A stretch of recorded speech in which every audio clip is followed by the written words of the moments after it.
to more the liberal, socialist, less conservative values that Canadians used to hold so dear.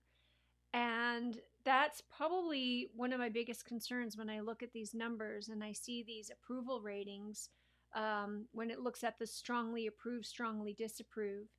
And in Danielle's case in particular, I'd just like to bring the attention to the fact that right now there's a number of groups I know who are actively pursuing to have her removed here at the UCP AGM.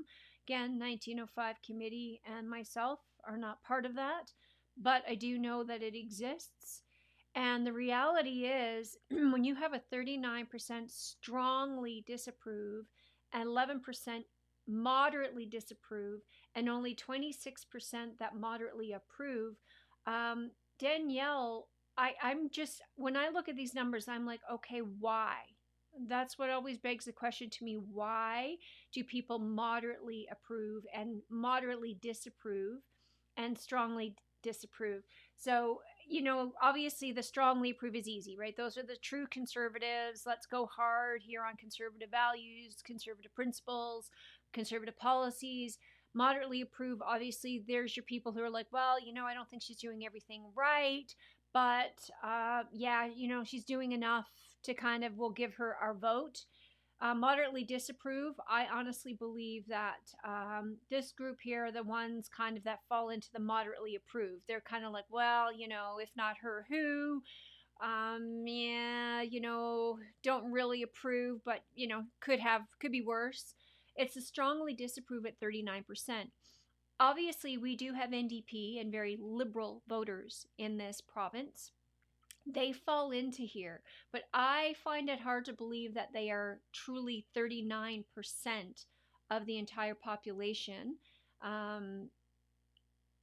So what group is strongly disapproving? Obviously, the NDP, the Liberal, are going to vote strongly against Danielle.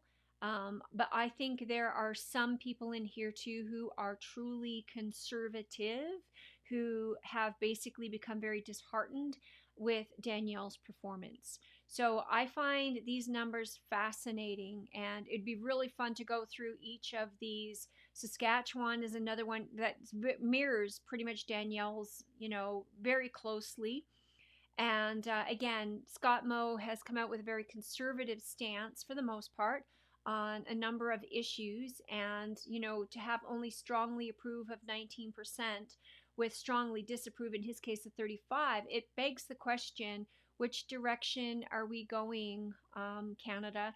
Are we going further to the left into the socialist kind of policies and principles? Because it seems that way to me. So I thought this was a great thing. I really got quite the kick out of how the UCP tried to spin this. However, she's the second most popular premier. She's tied there with 3. Scott Moe is 1 point behind. And so, she kind of really, that pack is falling kind of, at the top. But, on average with, 4 of them. So, just fascinating. If you haven't had a chance to take a look at it, please do. It was the Angus Reid survey that was done, and it came out in the United Conservative Team, news for you that you could use, power your conversations yesterday. So check it out. I thought it was very interesting. All right. Please do like, please do share, click the link, send me your comments. Let me know what you think. Like, what are your thoughts? Are we, as Albertans, moving further to the left, further to the right? I mean, Alberta was calling, and we called all those people from BC and Ontario and everywhere else across Canada, and apparently they're not voting conservative. They're voting, for the other guys. So, now they're moving to this province.